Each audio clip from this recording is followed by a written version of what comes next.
Okay, we're getting towards the end of the course now. You're nearly through. Sorry if my voice has been a bit rough for the past few videos. It's nearly exam season and I'm dying of allergies. So, in this one, we're just going to talk about the breakdown of the immune response and talk about how this leads to autoimmune diseases. We're going to cover Graves' disease as one example of a autoimmune disease in this video. And then I want to give lupus its own video because it's important and I kind of have more to say about it. And then we're going to kind of talk a bit about cancers to kind of finish off the course. So I hope you found it useful, at least. If my waffling has been a bit annoying, at least if you've read the slides, that should... the slides are a lot better. They have all the information condensed. I've condensed it probably about 3 times from the actual lecture slides they originally gave us. I translated their lecture slides into notes, and then I translated those notes to revision cards. Then I translate those revision cards to these lectures, so you don't have to deal with like pages and pages of writing. I probably condensed about over 500 slides that they gave us into about 82 slides in this PowerPoint. So, you know, sorry about that. This course should have been a pretty good crash course for your revision. Just make sure you take notes of the actual content of the lecture slide. So, sorry about that, let's just get into it. So, the breakdown in the immune response can lead to autoimmunity with the response to self-antigens causing tissue damage and disease. So our B cells become, we get the production of B cells and antibodies that are specific to self-antigens, so they target our own tissues. You have xenoimmunity, which is a disease-causing immune response to the commensal microbiota. So our B cells start producing antibodies that target microbes in our microbiome, which can cause its own problems. If you don't know much about the microbiome, one of the first few videos that we did on this playlist is on the microbiome, so I'd suggest you have a look at that. And then you can also have allograft rejection, which is the response to non-self antigens from from transplanted organs. So, like we talked about when we talked about the development of T and B cells and how they are selected against being specific to self-antigens, autoimmunity is when that kind of process fails and we get the production of B cells and T cells that are self-antigen specific. Xenoimmunity is when those T and B cells are specific to commensal microbes in our microbiome. And allograft rejection is actually this process working like normal, but the problem is that when you have a transplanted organ,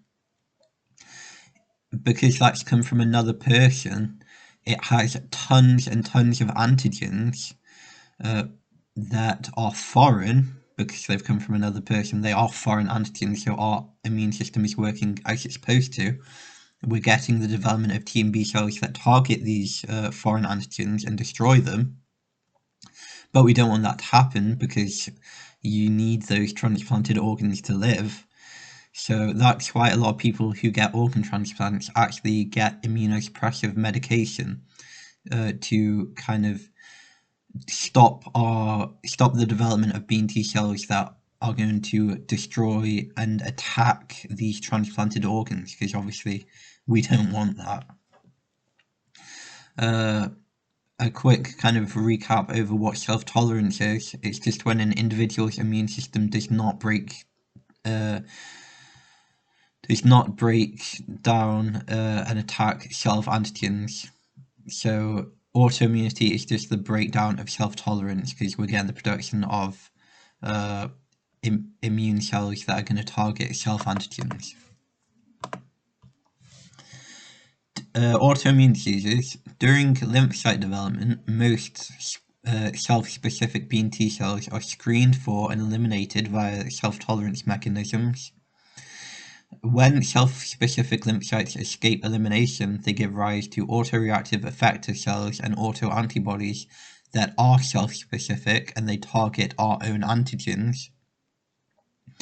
This leads to the symptoms of autoimmune diseases, and symptoms vary depending on the self-antigens that our auto-reactive effector cells and autoantibodies are going to target.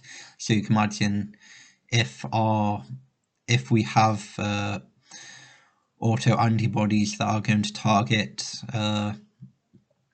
central nervous cells, they're going to be it's going to produce different symptoms than if we were to have autoantibodies that are specific to I don't know, antigens produced in the skin or in the red blood cells. It just means, depending on where these autoreactive antibodies are targeting, you're going to have different symptoms.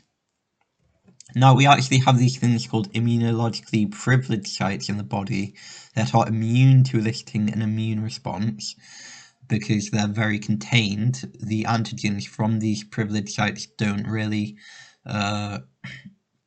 circulate in the body that much. So think about the eyes, the brain, the testes, and the uterus. But if these sites become ruptured and their antigens enter the blood, an autoimmune response will be initiated, or can be initiated, if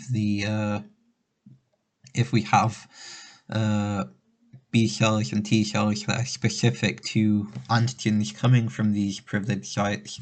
And then that can obviously be very bad if we have an immune response develop that's going to target our central nervous system, because those antibodies are going to cause inflammation and phagocytosis in these central nervous system areas and cause neurological damage through the death of neurons. Some autoimmune diseases can be transferred through the placenta via self-specific immunoglobulin G autoantibodies that are supposed to give the baby resistance to disease, but are actually giving the baby autoimmune disease because they're autoreactive. And 5% of the population in Western countries actually suffer from autoimmune diseases. So these are very serious and very important that we actually learn about. One example of an autoimmune disease that we're going to go over now is Graves' disease. And this occurs when the immune system makes an antibody called thyroid-stimulating immunoglobulin, TSI. And this thyroid-stimulating immunoglobulin attaches to the thyroid and basically mimics thyroid-stimulating hormone, which causes the thyroid to make too much thyroid hormone, resulting in an enlarged thyroid and bulging eyes. So you can kind of see that on these images I've included in the bottom, the top left image showing the bulging eyes, characteristic of Graves' disease. And on the image on the top and bottom right, you can kind of see what this enlarged thyroid actually looks like. So it's fairly easy to diagnose if you know the physical manifestations of the disease. So like I thought, we're kind of running out of time now. So in the next one, we're going to focus on one kind of autoimmune disease, systemic lupus erythematosus, which is important, so I advise you take a look at it if you want to. Thank you.